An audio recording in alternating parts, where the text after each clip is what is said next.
मैंने 1 साल में बहुत ज़्यादा पैसे कमाए वो टेक्निक को यूज़ करके। मुझे याद है मैंने अपने खुद की कार ली 2009 में, खुद का घर लिया 2010 में, जिसके भरोसे मुझे लगता था कि मैं बहुत ज़्यादा पैसे कमा सकता हूँ। मैंने लाइफ़स्टाइल बहुत बड़ी कर ली थी, उसने वो टिप्स देना ही बंद कर दी। मैंने चार्ट्स को देखना शुरू किया, कैंडल्स को देखना शुरू किया और ये देखा कि अगर कोई प्राइस गिर रहा है, तो वो क्यों गिर रहा है? अगर वो वहीं से ऊपर जा रहा है, तो क्यों जा रहा है? तो मुझे एक स्ट्रैटेजी मालूम पड़ी। वो स्ट्रैटेजी थी This video is made for educational purposes only and are not meant for financial advice. Viewers are recommended to consult registered financial and investment advisors before making any investments. We disclaim all liability for any loss or damage as a result of any investment that you may consider. We do not promote any finance or investment related courses or product through this channel. दोस्तों, मैं जहाँ भी जाता हूँ लोग मुझसे 2 question पूछते हैं कि ये एस्ट्रोलॉजी और स्टॉक मार्केट का क्या रिलेशन है? और आपने 12 साल टेक्निकल एनालिसिस किया, उसके बाद आप एस्ट्रोलॉजी पे कैसे आ गए? तो दोस्तों, इन सभी सवालों के जवाब देने मैं आया हूँ जोश टॉक्स पे। मेरा नाम है हर्षुभ शाह, मैं हूँ नागपुर, महाराष्ट्र से। दोस्तों, मेरी पढ़ाई जो हुई है वो गवर्नमेंट हिंदी मीडियम स्कूल से हुई है। मैं 10th मेरिट हूँ, 12th में ओपन मेरिट हूँ। उसके बाद मेरे नागपुर के बेस्ट इंजीनियरिंग कॉलेज में मेरा एडमिशन हो गया। लेकिन जैसा मैंने बताया कि मैंने जो इंग्लिश सीखी है, मैंने इंग्लिश सीखी नहीं क्योंकि मेरा हिंदी मीडियम स्कूल था। तो मेरी जो पढ़ाई हुई है हिंदी मीडियम से हुई है। तो जब मैं इंजीनियरिंग में गया तो मैंने देखा जो मेरे साथ स्टूडेंट्स हैं, वो सब अच्छे स्कूल से थे, अच्छी इंग्लिश बोल लेते थे। तो कहीं न कहीं मेरा कॉन्फिडेंस डाउन हो गया क्योंकि मैं अपने स्कूल में हीरो था। लेकिन जब मैं इंजीनियरिंग कॉलेज में गया, वहाँ मैं ज़ीरो हो गया, मेरा कॉन्फिडेंस लो हो गया और आप बिलीव नहीं करेंगे, मेरे सभी सब्जेक्ट में पेपर बैक आ गए। मैं इंजीनियरिंग में डीसी हो गया। डीसी होने के बाद आप दोस्तों, क्या होता है कि अगर आप फेल हो जाएँ तो कोई बड़ी बात नहीं है, लेकिन जो लड़का मेरिट आता है, वो फेल हो जाए तो वो दिल पे लगती है और उससे भी ज़्यादा दिल पे लगती है उनके पेरेंट्स को, क्योंकि उनको इस चीज़ की आदत नहीं है। तो मेरे घर वाले काफ़ी परेशान हो गए कि ये फेल कैसे हो गया? तो मेरे डैड मुझे 2008 में ले गए एक एस्ट्रोलॉजर के पास, मतलब ज्योतिष के पास। उनको मैंने अपना हाथ दिखाया तो उन्होंने मुझे कहा कि आप इंजीनियरिंग नहीं कर पाएँगे। तो मैंने उनको कहा कि मैंने तो आपको बताया भी नहीं कि मैं इंजीनियरिंग कर रहा हूँ। तो उन्होंने मुझसे हँस के कहा कि आपके हाथ में स्टॉक मार्केट है, आपके हाथ में इंजीनियरिंग नहीं है। तो दोस्तों, 2008 में मैंने फर्स्ट टाइम सुना कि स्टॉक मार्केट होता क्या है। वो थॉट लेके मैं घर तो आ गया, लेकिन उस समय ना तो अच्छा इंटरनेट हुआ करता था, ₹5 का एयरटेल जीपीआरएस लेके हम लोग गूगल करते थे।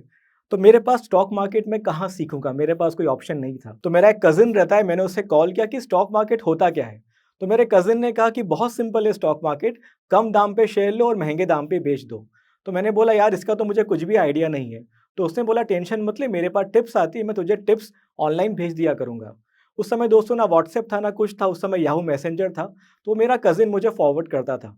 लेकिन मुझे कुछ भी समझ में नहीं आता था। दूसरी बात, टिप्स लेके करूँ भी क्या? मेरे पास पैसे ही नहीं थे। एक अच्छी बात ये थी कि जब मैं इंजीनियरिंग में फेल हो गया था, तो सेकंड ईयर की फीस मेरे अकाउंट में आ गई थी, जो मुझे बैंक वालों को वापस करनी थी। तो 40-50 हज़ार रुपए मेरे पास थे और वो पैसे से मैंने सोचा कि मैं ट्रेडिंग की शुरुआत करता हूँ। लेकिन 4-5 हज़ार रुपए मैंने लेके एक डीमैट अकाउंट खुलवाया मेरे डैड के नाम से और उसमें हमने ट्रेडिंग की शुरुआत करी। वो जो कहता था वो मैं करता था, लेकिन वो कभी चला नहीं। मैंने एक चीज़ ऑब्ज़र्व करी कि जैसे अगर आप कोई भी टिप्स प्रोवाइडर की सर्विस लेते हैं, तो आपको वो कहेंगे कि ये स्टॉक को आप बाय करें, टारगेट 1, टारगेट 2, टारगेट 3 ये रहेगा और एक स्टॉप लॉस रहेगा। मैंने कभी ये देखा कि कभी टारगेट 1 आ रहा है, लेकिन कभी नहीं भी आ रहा है, मतलब प्रोबेबिलिटी 50-50% थी। तो मुझे कुछ मज़ा नहीं आया, मैंने उसके टिप्स देखना बंद कर दिया। फिर मैंने सोचा क्यों ना मैं स्टॉक मार्केट सीखूँ। तो मेरा एक फ्रेंड रहता है मुंबई में, मैंने उसे कॉल किया कि मुझे कोई अच्छा इंस्टीट्यूट बता कि जहाँ मैं स्टॉक मार्केट को सीख सकूँ। तो उसने कहा कि मुंबई में 2 दिनों का वर्कशॉप हो रहा है, वो तू अटेंड कर ले। उस समय उसकी फ़ीस थी ₹12,000। दोस्तों, उस समय ₹12,000 मतलब मेरे लिए आज के 12 लाख रुपए थे, क्योंकि हमारी फाइनेंशियल कंडीशन बहुत ख़राब थी। मेरे डैड ने इतने सारे बिज़नेस किए हैं और डैड बाहर जाते थे और वो जब शाम को वापस आते थे कलेक्शन करके, अपना जॉब करके, तो थोड़े बहुत पैसे उनके पास हुआ करते थे। वही पैसे लेके हम लोग शॉप में जाते थे किराने की, क्योंकि हम नागपुर में हैं, हम लोग बाहर से आए हुए हैं, तो हमको कोई पहचानता भी नहीं था, हमको कोई उधार भी नहीं देता था। तो थोड़े पैसे देने के बाद किराना आता था, घर में खाना बनता था, हम वो खाना खाते थे। तो दोस्तों, ₹12,000 मेरे लिए बहुत बड़ी बात थी। वो ₹12,000 लेके जो मेरे पास, आपको कहा मैंने, इंजीनियरिंग से मेरे पास वापस आ गए थे, वो लेके मैं मुंबई गया। मैंने 2 दिनों का वहाँ पे कोर्स किया। वहाँ से मैंने फर्स्ट टाइम सीखा कि कैंडलस्टिक क्या होता है, मूविंग एवरेज क्या होता है और वहाँ पे जैसे आप कोई भी सेमिनार में जाते हैं, आपको काफ़ी मोटिवेट कर देते हैं। तो मुझे काफ़ी मोटिवेट कर दिया, मुझे लगा कि अब मैं बहुत पैसा कमा सकता हूँ। मुझे याद है मैंने वहाँ से अपने डैड को फ़ोन किया था कि पापा, हम अमीर बनने वाले हैं। और वो सपने लेके मैं नागपुर आ गया। थोड़े बहुत पैसे जो थे 15-20 हज़ार रुपए और मैंने वहाँ से निकाले जो मेरे पास इंजीनियरिंग के थे। मैंने ट्रेडिंग शुरू करी और दोस्तों 1 महीने के बाद वापस वो पैसे पूरे तबाह हो चुके। फिर मैंने सोचा अब मैं क्या करूँ? तो मैं ऐसे ही अपने कंप्यूटर के सामने, जो मेरे पास एक छोटा-सा सेकंड हैंड कंप्यूटर था, वहाँ पे मैं बैठा था। मैंने एक चीज़ ऑब्ज़र्व करी, मैंने याहू मैसेंजर की हिस्ट्री निकालना शुरू किया और हिस्ट्री में मैंने एक पॉइंट ये नोटिस किया कि जभी भी वो स्टॉक्स देते हैं, जैसे फॉर एग्ज़ाम्पल वो कह रहे हैं कि ₹1000 पे ये बाय करें और उसका टारगेट होगा 1030। तो मेरे पास है ना, जब मैंने मुंबई से कोर्स किया था, तो मेरे पास एक सॉफ्टवेयर उन्होंने मुझे 1 साल के लिए फ्री दिया था, चार्टिंग सॉफ्टवेयर। दोस्तों अभी आपको चार्टिंग सॉफ्टवेयर बहुत ईज़िली हर जगह दिख जाते हैं, लेकिन 2008 में चार्टिंग सॉफ्टवेयर होना बहुत बड़ी बात हुआ करती थी। मेरे पास 1 साल का फ्री सब्सक्रिप्शन था, तो मैंने क्या किया, जो भी हिस्ट्री वो याहू मैसेंजर की थी, वो चार्ट पे देखना शुरू किया। मैंने देखा ये स्टॉक जाता कहाँ तक है उनके देने के बाद। तो मैंने ये देखा कि जैसे उनका टारगेट है 1000 पे लो, 1030 का टारगेट बने, मैंने देखा ये कभी नहीं आ रहा है। लेकिन 0.8 और 1% तक का वो टारगेट दे रहा था। जैसे फॉर एग्ज़ाम्पल ₹1000 का स्टॉक है, उसका 0.8% हो गया ₹8, 1% हो गया ₹10। तो अगर मैं ₹1000 पे बाय कर रहा हूँ तो 1008 और 1010 जा ही रहा था, लेकिन 1030 कभी नहीं जा रहा था। एक्चुअली मेरे डैड गुजराती हैं और मेरी मॉम है मारवाड़ी, तो आप मेरा कॉम्बिनेशन समझ सकते हैं कि मैं गुज्जू भी हूँ और माड़ू भी हूँ। तो ये जो दिमाग, ये जो भी ऑब्जर्वेशन है, मैंने खुद देखा कि ये बहुत बढ़िया चल रहा है। फिर मैंने पूरी हिस्ट्री चेक करी, 6 महीने की जो हिस्ट्री थी, जो मेरे कज़िन ने मुझे भेजी थी। मैंने देखा 90% से ज़्यादा 0.8 और 1% के टारगेट हिट हो रहे हैं। ये मैंने देखने के बाद मुझे लगा कि अब मुझे अपनी ट्रेडिंग शुरू करना चाहिए। लेकिन दोस्तों मेरे पास फिर पैसे नहीं थे। फिर मैंने अपने एक फ्रेंड को बोला और उसको कहा कि यार मेरे पास तो पैसे नहीं हैं। एक काम कर, तू मेरे साथ आ जा, थोड़े पैसे हम लगाते हैं और तू पहले डेमो देख ले, मैं तेरे को 6-7 दिन देता हूँ। अगर तेरे को लगता है कि सच में हम पैसा कमा सकते हैं तो हम काम करेंगे। उसको मैंने डेमो दिया, उसको काफ़ी अच्छा लगा, उसने फिर निवेश किया और उसके बाद दोस्तों मैं रुका नहीं। मैंने 1 साल में बहुत ज़्यादा पैसे कमाए वो टेक्निक को यूज़ करके। मुझे याद है मैंने अपने खुद की कार ली 2009 में, खुद का घर लिया 2010 में, जो अपने मैंने पेरेंट्स को गिफ्ट किया। उसके बाद दोस्तों मैंने अपनी पूरी लाइफ़स्टाइल ही चेंज कर दी। कहाँ मैं एकदम परेशान हुआ करता था और अभी मैं कहाँ बहुत अच्छी लाइफ़स्टाइल जीने लग गया, ब्रांडेड कपड़े पहनने लग गया। दोस्तों में मेरी धाक जमने लग गई, रिलेटिव मुझसे खुश होना शुरू हो गए। जो लड़का पहले टॉपर था, उसके बाद वो फेल्योर हुआ, आज वो फिर सबकी नज़र में हीरो बन चुका था। लेकिन दोस्तों ये सब स्टोरी तो आपने हर जगह सुनी होगी, स्टॉक मार्केट सक्सेसफुल होने वाली। लेकिन मेरे नसीब में कुछ और ही लिखा था। 2011 में मुझे लगा कि जब सब कुछ अच्छा चल रहा है, तब मुझे वो टिप्स आना बंद हो गई। जिसके भरोसे मैं पैसे कमाए, जिसके भरोसे मुझे लगता था कि मैं बहुत ज़्यादा पैसे कमा सकता हूँ, मैंने लाइफ़स्टाइल बहुत बड़ी कर ली थी, उसने वो टिप्स देना ही बंद कर दी। मैंने उससे कॉल किया तो उसने बोला कि जहाँ से उसे आ रही थी उसने बंद कर दी। फिर मैंने उस कंपनी में कॉल किया तो मुझे मालूम पड़ा कि जो एनालिस्ट है वो यूएस शिफ्ट हो चुके हैं। तो दोस्तों अब आप समझ सकते हैं कि मेरी लाइफ़ कितनी चेंज हुई होगी। मैं पहले फेल हुआ, पहले अच्छा था, टॉपर था, फेल हुआ, फिर अच्छा किया, राइट? लेकिन इसमें सबसे बड़ा प्रॉब्लम पता है क्या है? ये मैंने किसी और के दम पे किया, जो मुझे टिप्स दे रहा था। अब वो टिप्स बंद हो गई, लोगों की उम्मीदें मुझसे बढ़ गई, लेकिन मैं खुद अपनी नज़र में गिर गया। मैंने सोचा कि अब मैं खुद इस टेक्निक को सीखूँगा कि ये टिप्स आती कैसे हैं। मैंने कम से कम 5-6 महीने और दिए, लेकिन मैं कुछ भी नहीं सीख पाया। थोड़े बहुत पैसे जो मेरे पास बचे थे, क्योंकि मैंने घर ले लिया था, कार ले ली थी, उसका भी 50% पैसा मैंने ये R&D करने में गँवा दिया।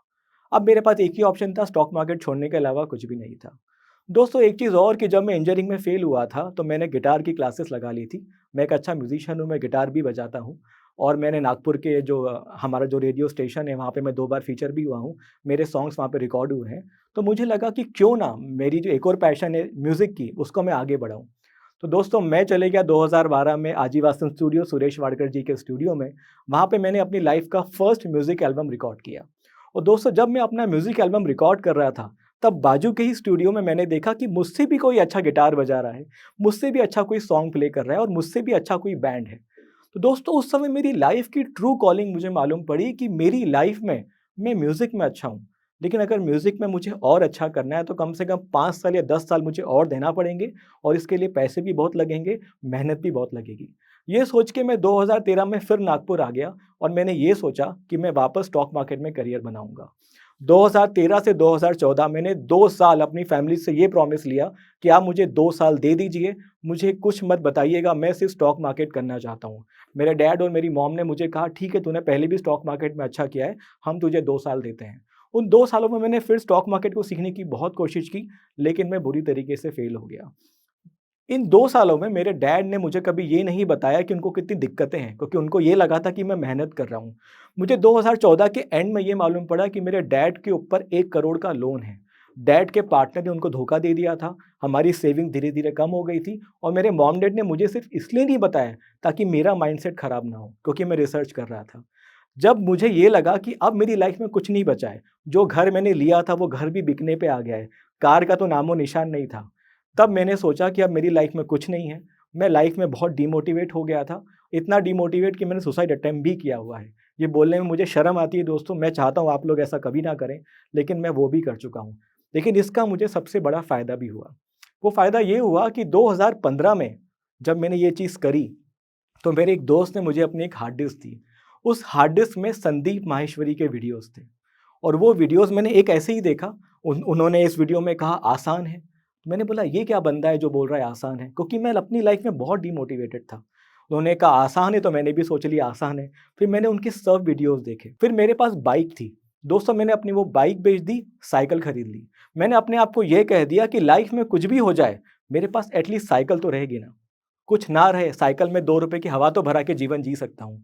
मैंने अपनी लाइफ़स्टाइल को बहुत गिरा लिया। ये सोच लिया कि 20 या 30 रुपए में रोज़ गुज़ारा करना है।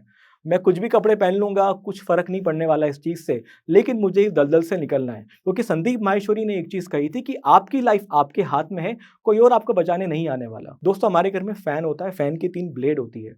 मैंने उन तीनों ब्लेड पे लिख दिया आसान। तो जब भी फ़ैन घूम रहा है तो मुझे दिख रहा है आसान है, राइट? मैंने अपने मोबाइल में अलार्म लगाना शुरू कर दिए जिसमें हर 2 घंटे में ये बज रहा था कि you can do it, you can do it, you can do it. मेरा छोटा-सा रूम था, हर रूम में मैंने छोटे-छोटे कटआउट्स लगा दिए जिसमें ये लिखा है कि you can crack stock market, you can win in stock market, you can do anything. इतना मोटिवेशन किया। उसके अलावा दोस्तों अगर आप मेरा फेसबुक चेक करेंगे, 2008 से 2019 तक, 2008 से कह रहा हूँ, 2008 से लेके 2019 तक मैंने डेली एक पॉजिटिव कोट वहाँ पे डाला हुआ है। क्यों? ये अपने आप के लिए। जो संदीप माहेश्वरी ने और कहा, मैं दिन में 1 घंटा रोज़ पॉज़िटिव कोट्स ढूँढता था कि मैं क्या डालूँ आज के दिन। उससे ये हुआ कि मेरी एनर्जी जो थी पॉज़िटिव होने की बहुत ज़्यादा बढ़ गई। फिर उसके बाद मैंने सोचा कि मैं इतना मोटिवेटेड हूँ, मैंने बहुत टाइम जो दिया सिर्फ़ कंप्यूटर को दिया। दोस्तों मैं कॉलेज में फ़ेल हो चुका हूँ, मुझे नहीं पता फॉर्मल एजुकेशन कैसे ली जाती है। मेरे पास एक ही ऑप्शन था, वो था इंटरनेट। तो मैंने क्या किया, अपना कंप्यूटर लिया, अपने आप को रूम में बंद कर दिया और सोचा मैं खुद ही निकालूँगा कि ये स्टॉक ऊपर-नीचे कैसे होता है। मैंने कोई बुक्स नहीं पढ़ी, ना मैं बुक्स में बिलीव करता हूँ। मैंने चार्ट्स को देखना शुरू किया, कैंडल्स को देखना शुरू किया और ये देखा कि अगर कोई प्राइस गिर रहा है, तो वो क्यों गिर रहा है? अगर वो वहीं से ऊपर जा रहा है, तो क्यों जा रहा है? इसकी मैंने पकड़ बनाना शुरू किया। तो मुझे एक स्ट्रैटेजी मालूम पड़ी। वो स्ट्रैटेजी थी 15 मिनट हाई लो की कैंडल। उसका मैंने एक लॉजिक ये निकाला कि अगर 15 मिनट की कोई कैंडल बनती है, उसका अगर हाई मार्क कर लो, उसका लो भी मार्क कर लो। अगर इसके हाई के ऊपर मार्केट जाता है और उसी दिन उसके लो के नीचे भी मार्केट आता है, मतलब मार्केट ऊपर गया और मार्केट नीचे भी आया, मतलब ये दिन मार्केट कैसा रहा? ऊपर-नीचे हुआ है, वोलेटाइल रहा है। तो मैंने लॉजिक ये निकाला कि जिस भी दिन ऐसा होगा, उसका नेक्स्ट डे होगा ट्रेंडिंग, मतलब मार्केट या तो ऊपर जाएगा या तो फिर नीचे आएगा। तो नेक्स्ट डे मैं क्या करता था, पहली कैंडल बनने का वेट करता था, उसके 15 मिनट के ऊपर बाय करता था, 15 मिनट के लो के नीचे सेल करता था। ये स्ट्रेटेजी मैंने बनाई। अब बनाने के बाद वापस मेरे पास पैसे नहीं थे। फिर मेरे डैड के फ्रेंड थे, मैंने उन्हें कहा कि मेरे पास एक स्ट्रेटेजी है, मैं आपको डेमो देता हूँ। तो उन्होंने कहा ठीक है, उन्होंने फिर पैसे लगाए, हमने फिर पैसे कमाए। 2016 तक जितने भी डैड का लोन था 1 सीआर का, उसका 50% मैंने उसी साल चुका दिया। 2017 में दोस्तों मेरी लाइफ की सबसे बड़ी चीज़ हुई। 2017 में फिर संदीप माहेश्वरी जी का वीडियो आया। उन्होंने एक चीज़ कही, how to make career on YouTube. मुझे याद है 20 फरवरी 2017 को उनका ये वीडियो आया था कि अगर आप में कोई भी टैलेंट है, आप यूट्यूब पे डाल दो। तो मैंने सोचा मेरे में क्या टैलेंट है, मेरे में तो स्टॉक मार्केट का ही टैलेंट है। और दोस्तों मैंने सोचा चलो स्टॉक मार्केट का यूट्यूब चैनल शुरू करते हैं। 2017 में सिर्फ 3 चैनल थे स्टॉक मार्केट के। उसमें से एक चैनल था जो सिर्फ बेसिक्स बता रहा था, एक चैनल फंडामेंटल बता रहा था। मैंने सोचा चलो मैं भी शुरू करता हूँ। तो मैंने अपनी लाइफ का फर्स्ट चैनल शुरू किया यूट्यूब पे, इम्पल्स टेक्निकल के नाम से 2017 में। और मेरा वीडियो 4 दिनों के अंदर ही वायरल हो गया, जो मैंने फर्स्ट वीडियो बनाया था। मुझे याद है 4 दिनों के अंदर हमने 60,000 व्यूज़ लाए थे, जो 2017 में बहुत ज़्यादा थे। इवन लॉन्च करने के 6 महीने के बाद 50,000 सब्सक्राइबर मेरे यूट्यूब चैनल पे आ चुके थे। दोस्तों होता क्या है, यूट्यूब पे कोई वीडियो आता है तो लोगों के कमेंट्स आते हैं। तो लोगों के कमेंट्स इतने प्यार वाले थे कि लोग हमारी स्ट्रेटेजी का वेट करते थे, क्योंकि सब लोग बिगिनर वाले वीडियो बना रहे थे और मैं बना रहा था स्ट्रेटेजी वाले वीडियो। जैसे मैंने आपको बताया 15 मिनट की हाई लो, मैंने 15 मिनट की कॉन्सेप्ट के ऊपर ही कम से कम 28 वीडियो बनाए कि और ये इसलिए बना है क्योंकि लोग डिमांड करते थे। उसके चक्कर में मैं रात को 2-2 बजे तक अपने ऑफिस में रहता था, कंप्यूटर के सामने स्ट्रेटजी निकालता था, बैक टेस्ट करता था और उसका वीडियो बना के यूट्यूब पे डालता था। दोस्तों, मैंने अपना यूट्यूब चैनल कभी मोनेटाइज़ नहीं किया, सिर्फ़ ये देखा कि मैं लोगों को क्या दे सकता हूँ। संदीप माहेश्वरी ने एक ही चीज़ मेरे दिमाग में डाली थी कि पावर ऑफ शेयरिंग। मुझे लगा अगर मुझ में कोई टैलेंट है मैं शेयर करूँगा, मैंने वो शेयर किया। उसका ये फल हुआ कि दोस्तों 2018 में जब मैं पुणे गया, मैंने फेसबुक पे स्टेटस डाला कि आई एम इन पुणे और जैसे ही मैंने वो डाला 70 लोग मुझसे 2 घंटे के अंदर मिलने आ गए। वो मेरी लाइफ़ का सबसे बड़ा चेंजिंग मोमेंट था। मुझे नहीं पता था कि इसको मीटअप कहते हैं, मुझे नहीं पता था इनको फैन्स कहते हैं, मुझे कुछ भी नहीं पता था। वो लोग जब मिले तो मुझे लगा ये तो बहुत प्यार मिल रहा है। इसी प्यार को लेके हमने पूरे इंडिया का टूर किया। हमने 28 जो यहाँ पे सिटी है वहाँ पे टूर किया 2018 में। बहुत प्यार मिला, काम भी बहुत बढ़िया चल रहा था। उसके बाद दोस्तों मेरी 2019 में शादी हुई। शादी के लिए भी दोस्तों मेरा एक बहुत ही क्लियर कॉन्सेप्ट है। मैंने अपने दिमाग में हमेशा एक चीज़ बताई कि मैं शादी तभी करूँगा जब मैं फाइनेंशियली फ्री हो जाऊँ। इसलिए मेरी शादी 32 साल की उम्र में हुई और तब मैंने वो शादी इसलिए करी क्योंकि मुझे ऐसा लगता है कि अगर आप किसी पार्टनर को अपनी लाइफ में ला रहे हो, तो अगर कुछ लाइफ में हो जाए तो आपकी लाइफ स्टेबल होना चाहिए। दोस्तों, स्टॉक मार्केट एक ऐसा बिज़नेस है, अगर आप किसी को कहोगे ना कि आप स्टॉक मार्केट में काम करते हो, कोई आपको लड़की भी नहीं देगा। तो पहले आपको अपने आप को प्रूव करना है, फाइनेंशियली स्टेबल करना आना चाहिए, उसके बाद आप ये सब कर सकते हैं। तो 2019 से मेरी शादी हुई, 2020 में मुझे बच्चा हो गया, तो 2019 से ही मेरा यूट्यूब चैनल से कनेक्शन टूट गया। क्योंकि मैं बिज़ी हो गया अपनी लाइफ में और 2020 में मैं कोविड आ गया। कोविड होने के बाद मैं एक नए घर में शिफ्ट हो गया। दोस्तों, अभी तक एस्ट्रोलॉजी की शुरुआत नहीं हुई है। अब आते हैं एस्ट्रोलॉजी के पार्ट पे। दोस्तों, 2020 में सिंगापुर में एक समिट हुआ जिसमें मुझे बुलाया गया और वहाँ पे मेरा जो वीडियो था, इंडिया से 3 लोग आए थे और बाकी बहुत लोग थे। मेरे वीडियो पे हाईएस्ट इंप्रेशंस आए थे। तो वहाँ का जो कोऑर्डिनेटर था, जो मेन फिलिप था, उन्होंने मुझे कहा और उन्होंने मुझे बुलाया कि यार हर्षुप, तुम्हारे वीडियो पे बहुत ज़्यादा व्यू आए, तुमसे लोग बहुत प्यार करते हैं। तो मुझे ये बताओ यार कि तुम्हारी शुरुआत कैसे हुई? तो मैंने फिलिप को कहा, यार फिलिप, मेरी तो शुरुआत 2008 में हुई थी, मैं तो हाथ दिखाने गया था, फेल हो गया था। तो फिलिप मुझे देखा और थोड़ा हँसने लग गया। तो यार वो बात है ना, मेरे दिल पे चुभ गई। देखिए, 2 टाइप की बातें आपके दिल पे चुभती हैं। एक तो यार लोग, जब मैं किसी को कहता हूँ कि मैंने शेयर बाज़ार से पैसा कमाया, तो लोग बोलते हैं ये तो स्कैमर ही होगा, इसने कोई पैसा-वैसा नहीं कमाया, सब ऐसी बात कर रहा है। वो चीज़ मुझे पता है कि मैंने पैसा कमाया, वो कॉन्फिडेंस आप मेरी आँखों में देख सकते हैं। लेकिन वो चुभता कब है? जब लोग बिलीव नहीं करते हैं। दूसरी बात, यहाँ पे लोग हँसते हैं कि शेयर बाज़ार में पैसा नहीं बनता है। ये सेम हँसी मैंने देखी जब एस्ट्रोलॉजी की बात होती है। फिलिप की नज़रों में देखी, बाकी लोगों की नज़रों में देखी, तो मैंने सोचा क्यों ना एस्ट्रोलॉजी पे रिसर्च की जाए। तो मैंने 2020 में फर्स्ट टाइम गूगल पे टाइप किया व्हाट इज़ एस्ट्रोलॉजी। फिर मुझे मालूम पड़ा कि एस्ट्रोलॉजी ऐसी नहीं होती कि हाँ, मैं हाथ देख के नहीं बताता कि आपका भविष्य क्या होगा या कुंडली देखता हूँ। इसको कहते हैं फाइनेंशियल एस्ट्रोलॉजी, जो स्टॉक मार्केट में आप इसको इम्प्लीमेंट कर सकते हैं। फिर मुझे मालूम पड़ा डब्ल्यूटी गान के बारे में, मुझे मालूम पड़ा बहुत से ऐसे कॉन्सेप्ट के बारे में जिससे आप प्लैनेट के थ्रू मार्केट को प्रेडिक्ट कर सकते हैं। दोस्तों, मुझे पता है आप हाथ में पॉपकॉर्न लेके शायद इस वीडियो को देख रहे होंगे और आपको हँसी आ रही होगी। लेकिन मैं आपको एक चीज़ बता दूँ, हँसी मुझे भी आती थी अगर कोई एस्ट्रोलॉजी की बात पहले करता तो, कि यार ये एस्ट्रोलॉजी स्टॉक मार्केट में कैसे काम कर सकती है। लेकिन दोस्तों, जब मैंने खुद रिसर्च करी और मैंने ये देखा कि ये सच में चल रहा है, तब मुझे लगा यार मैंने 12 साल टेक्निकल एनालिसिस को क्यों दिए, राइट? तो यहाँ पे मेरी शुरुआत हो गई एस्ट्रोलॉजी से। उसके बाद मेरे तो यूट्यूब बंद कर चुका था। मैंने सोचा चलिए लोगों को बताते हैं। तो मैंने इंस्टाग्राम 2020 में शुरू किया। इंस्टाग्राम पे मेरे 1000 सब्सक्राइबर थे 2020 में। मैंने प्रेडिक्शन वीडियो डालना शुरू कर दिया कि निफ्टी इस दिन गिर जाएगा, निफ्टी इस दिन भाग जाएगा, बिटकॉइन इस दिन गिर जाएगा, ये शेयर में इस दिन हो जाएगा, इस दिन ये होगा, इस दिन वो होगा, ऐसे बहुत सारे वीडियो बनाए। और वो वीडियो में जब बनाने लगा, वो वीडियो वायरल होना शुरू हो गए। मेरा इंस्टाग्राम मेरे ख्याल से 1000 से 1 लाख होने में कुछ 9 महीने लगे होंगे। 2021 में इंस्टाग्राम भी काफ़ी अच्छा ग्रो हो गया और वहाँ भी मैंने कभी कोई पेड प्रमोशन नहीं किया, कुछ नहीं किया। एक ही चीज़, ये बिलीफ लोगों के अंदर डालना है कि एस्ट्रोलॉजी काम करती है।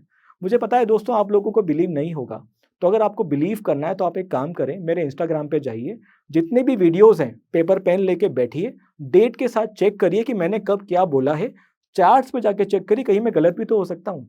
सबसे पहले कोई भी इन्फ्लुएंसर को ऑनलाइन बिलीव मत करिए। मैं तो बोलता हूँ अपने आप ही बिलीव मत करिए, क्योंकि ये सब्जेक्ट ही ऐसा है एस्ट्रोलॉजी, यहाँ पे अंधविश्वास इसको लोग मानते हैं। तो अगर आपको मुझ पे शक करना है, मुझे ट्रोल करना है, यू आर ऑलवेज वेलकम। लेकिन उसके पहले मेरी रिसर्च को एक बार देख लीजिए। मैंने जो चीज़ें आज तक बोली है, 95% वही चीज़ें हुई है। क्योंकि दोस्तों, मुझे ऐसा लगता है कि जहाँ पे टेक्निकल एनालिसिस खत्म होता है, वहीं से एस्ट्रोलॉजी शुरू होती है। टेक्निकल एनालिसिस में आप कभी भी टाइम को प्रेडिक्ट नहीं कर सकते। फाइनेंशियल एस्ट्रोलॉजी में हम लोग टाइम के साथ बताते हैं, डेज के साथ बताते हैं कि इस टाइम पे ये सब चीज़ें होगी। जैसे हम लोग इंट्राडे में रिवर्सल टाइम निकालते हैं कि इस टाइम पे इस दिन मार्केट घूम जाएगा और 85% चांसेस होते हैं मार्केट वहीं से घूमता है। लेकिन दोस्तों, इन चीज़ों का मज़ा तभी है जब आप इसको खुद एक्सपीरियंस करें, क्योंकि ऐसा कहा जाता है ना, जब तक आपके सामने वो चीज़ नहीं आती तब तक वो दिल नहीं मानता। तो वो दिल तभी मानेगा जब आप इसको टाइम देंगे। अगर आप इसको टाइम देंगे तो मेरे को लगता है ज़रूर आप इस चीज़ को मानेंगे। तो दोस्तों, ये मेरी टॉक का एक ही सारांश है, वो ये है कि मैं साइकिल से आज मर्सिडीज़ में घूम रहा हूँ। उसका रीज़न सिर्फ एक है, वो है मेरी एक ललक सीखने की और ये चीज़ एक्सेप्ट करने की कि टेक्निकल एनालिसिस के बियॉन्ड भी कोई साइंस है। मैं इतना फाइनेंशियली फ्री हूँ कि अगर आप मेरे इंस्टाग्राम पे जाए तो मैं पोस्ट भी नहीं डाल रहा हूँ। मैं ट्विटर से निकल चुका हूँ, मैं इंस्टाग्राम भी धीरे धीरे बंद करने वाला हूँ, क्योंकि मुझे लगता है कि लाइफ में एक टाइम आने के बाद आपको अपनी लाइफ जीना चाहिए। लेकिन आप ये बातें तभी कर सकते हैं जब आप एक लाइफ में अच्छे मुकाम पे पहुंच जाए, और वो अच्छे मुकाम पे पहुंचने के लिए मुझे लगता है कि एक आपको डोर मिलना ज़रूरी है, और वो डोर एक ही है जिससे मेरी लाइफ बदली, वो है फाइनेंशियल एस्ट्रोलॉजी। तो फाइनेंशियल एस्ट्रोलॉजी ने तो मेरी लाइफ काफ़ी चेंज करी है। आप भी अपनी लाइफ अगर चेंज करना चाहते हैं तो गूगल करना ना भूलें। Thank you so much.